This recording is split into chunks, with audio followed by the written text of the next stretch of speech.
Hey, have you ever heard of Dungeons & Dragons? You know the one, it's owned and operated by that massive mega corporation Hasbro. You know, it's being developed by Wizards of the Coast. Yeah, that one. One question. Why is everyone working on it getting fired? Like seriously? Everybody. Even the people who are just barely tangentially related to the Dungeons & Dragons brand. Everyone is getting fired. And as you might imagine, this is having a bit of an impact on Dungeons & Dragons. For one, the new edition, Dungeons & Dragons 2024, is now being delayed to 2025. D&D shows are being shut down, and even new video games like Baldur's Gate are being cancelled. This is seriously grim for Dungeons & Dragons, so what the hell is going on, and what should we do about it? Well, like most Dickensian tales, it all starts just before Christmas, at the end of last year when the executives of Hasbro Wizards fired over 20% of the Wizards of the Coast workforce. This was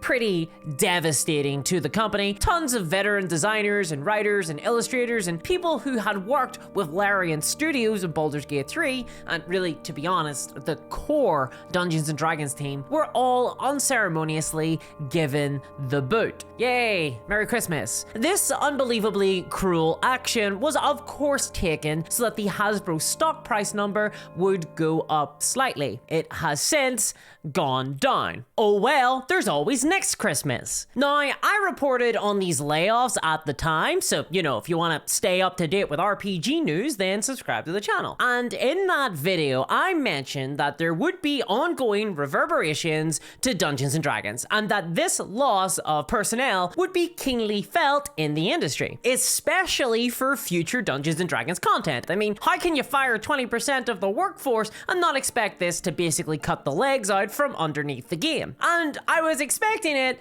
but maybe I wasn't expecting it to get this bad, because things have just gotten worse. See, last week it was reported on the Dungeon Craft channel that the team in charge of production and distribution of physical Dungeons & Dragons books were also fired during this round of layoffs. And this, in hindsight, kind of explains why Hasbro have just revealed that the new edition of Dungeons & Dragons won't be completed until 2025. D&D 6th edition 5.5 next 2024 has been delayed, completely missing the original 2024 release date that Hasbro originally set for themselves, because it's the same year that they are celebrating the 50th anniversary of Dungeons & Dragons. That's to say 2024, not 2025. But never mind, I guess, because you know, everyone got fired. At least the player's handbook and DM's guide will be out very late this year in 2024, September 17th for the player's handbook and November 12th for the DM's guide. I just hope that you didn't plan on running any dragons in your Dungeons & Dragons, because you'll be waiting a few months on the monster manual, which won't be coming out until February 2025. By the way, this is made doubly embarrassing by the fact that almost everyone has been referring to the new edition as the 2024 edition of Dungeons & Dragons. So, you know, oops. But things haven't even stopped there. They get even worse, because Hasbro have just done the unthinkable. And now that I'm reporting on it, I've just realized that maybe making a YouTube video criticizing the decisions of a company that's on record as hiring Pinkertons to track down YouTubers right where they live might be a bit of a mistake. I think I need to look into my internet security. Luckily, today's video is sponsored by Aura, which is great because it turns out that a lot of your data is online. That's why you've been getting so many robocalls, spam emails, and even weird hate mails saying that you look like a goblin. Though that last one might just be me. You see, Aura track down and find all your details online, and then they get it removed from the internet. Yes, even you too could be like the cigarette smoking man from X-Files. Mysterious, unknown, in command of your own destiny, and covering up the existence of aliens. Seriously though, Aura prevents spam and robocalls from reaching you by getting your information removed from shady data broker lists online, which, by the way, you are on. And they even prevent strangers from gaining access to your social media and bank accounts online and harvesting all your data. Ooh, not so great. Or it even comes with an antivirus, a VPN, password management, and so much more. All of this in one single easy package, so you don't need to download like 6 different apps. It's really easy to set up and way cheaper too. Think of it like your internet survival kit. Never leave your homepage without it. You can go to aura.com/dungeons to start your 2-week free trial, also linked below in the description. This is something that everyone needs to try, so check it out today. And thanks to Aura for sponsoring today's video. Okay, so where was I? Oh yeah, that's right. Hasbro have decided to make an enemy of the Werewolf Nation. Surprisingly, not an exaggeration. This is Joe Manganelo. You'll know Joe as the werewolf from True Blood.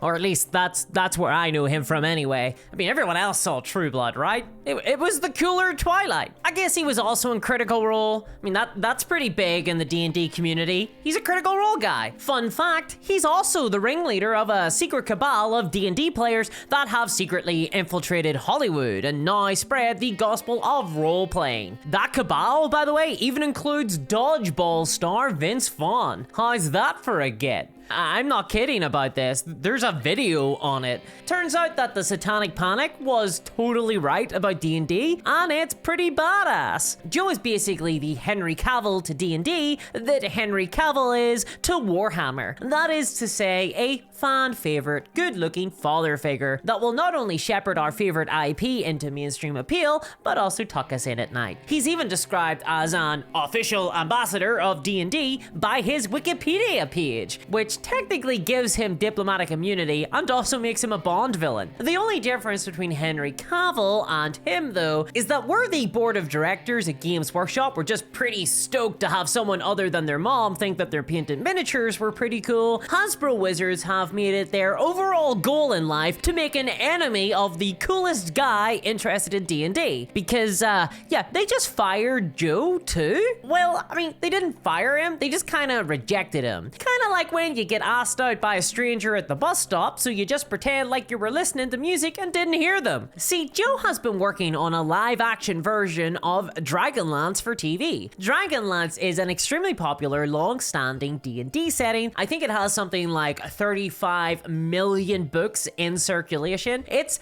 pretty classic and incredibly popular, and it has the cutest banner logo ever. I kinda like it. I even have the newest Dungeons & Dragons book that was produced for it. Just one problem though. When Hasbro sold their entertainment arm E1 last year, the Dragonlance show that was being shepherded by Joe was cancelled. And Joe is not happy about this. He's a massive Dragonlance fan. He's been trying to get this show off the ground for literally, I think, his entire life. And he did happen to share some pretty choice words about the future of Dungeons & Dragons with comicbook.com, saying that Dungeons & Dragons was going downhill. It's clear that he's pretty disappointed in the direction that the Hasbro executives have been taking Dungeons & Dragons, and also what they've decided to do with his Dragonlance show. And to be honest, I share his disappointment too. While it is true that the Dragonlance book and board game that Hasbro released last year did not sell very well, and that might provide some rationale as to why the Dragonlance show wasn't taken any further, I still think that a Dragonlance TV show could have done really well on TV. Because let's be honest here, ultimately to most people outside the hobby or who aren't super familiar with Dungeons & Dragons, all of the settings are just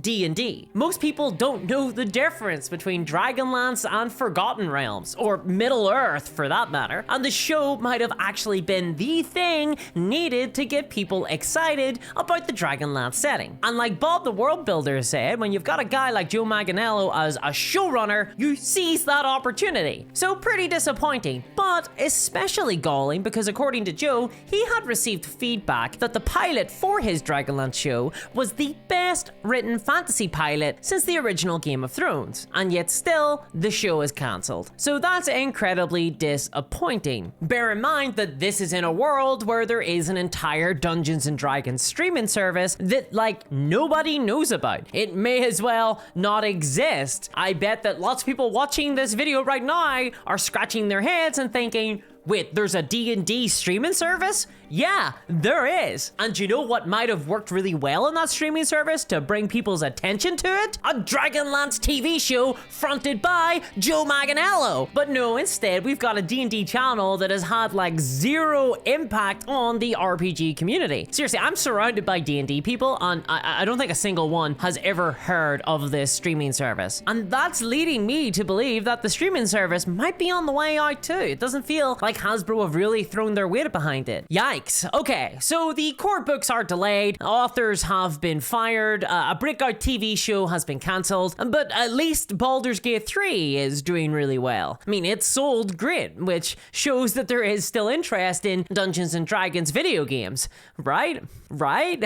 Oh, I do not like the direction that this script is going. So this week, the studio working on the, quote, next Baldur's Gate 3 were shut down as well. This is the same studio that worked on massive games like Counter-Strike and Left 4 Dead 2. Both fantastic, and this is a developer with a pedigree that suggests they definitely could have emulated the success of Baldur's Gate 3. The studio is called Hidden Path, and they had been working on an open-world Dungeons and Dragons game, but they have just announced that 44 people have been laid off, some of whom were actually artists who worked on Baldur's Gate 3 and even the D&D books, and now that game has been cancelled. It joins the ranks of the other upcoming D&D video games that were all cancelled last year in the wake of the OGL scandal. And I can't help but feel like Jaime right now from Game of Thrones when he looks over the horizon and just sees fucking dragons. So I guess the question is, what the hell is going on with Dungeons and Dragons and what is the future? It just seems like it's bad news after bad news. Even the recent Hasbro investor report saying that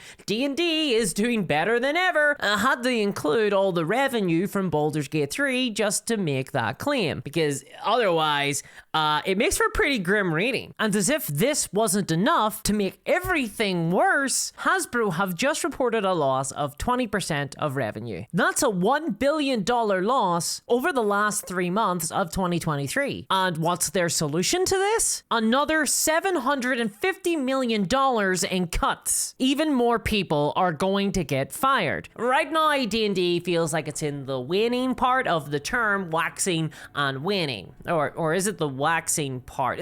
D&D is in the bad one, whatever the bad one is, which really is not how the brand should feel right now. After a major video game that was a huge breakout hit, there was a huge movie release last year, and now there's an upcoming new edition. We should be filled with excitement and joy and wonder, but instead of that, it feels like we're in the last days of Rome. So much so that when news broke a few weeks back that the Chinese digital video game hellscape company Tencent were looking to buy all of D&D, a lot of people not only believed it, but cheered it on. Tencent, by the way, being a company accused of counterfeiting products, monopolizing the games industry, cheating on anti-malware tests, and being non-compliant with the United Nations Social Responsibility and Corporate Sustainability Framework due to complicity with censorship. And, of course, worst of all, ruining arcades, the best MMO ever made. So really, people were looking at that company Tencent and thinking, yay, this is the company we want to save us. That's like looking to the east at first light on the 5th day at dawn and fucking Wormtongue rides over the hill. Why are we cheering? This is really bad. Luckily, that all just turned out to have been a rumor. And I, for one, am happy that Tencent aren't buying D&D, or at least the entire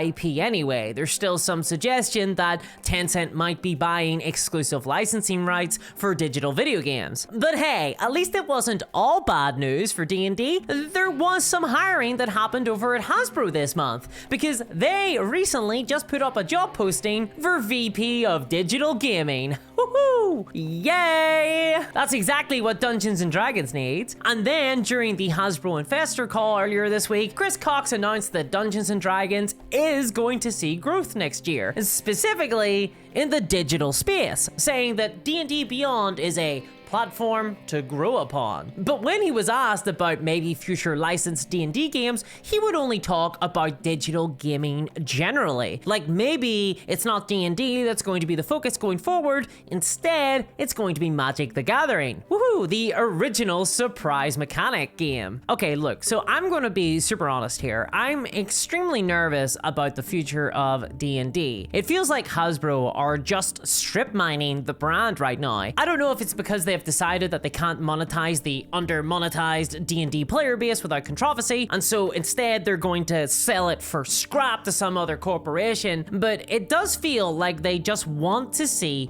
whether the new virtual tabletop system coming out soon, TM, for D&D will be able to successfully claw enough money from role players with microtransactions to justify its continued development and Hasbro's continued ownership of Dungeons and Dragons. And if that isn't successful, then maybe they'll just sell it on. And I don't know what happens then. I don't know what happens if Hasbro decide to just sell Dungeons and Dragons. And it kind of sucks that the future seems to be contingent on how much money role players are willing to fork over for fancy hats.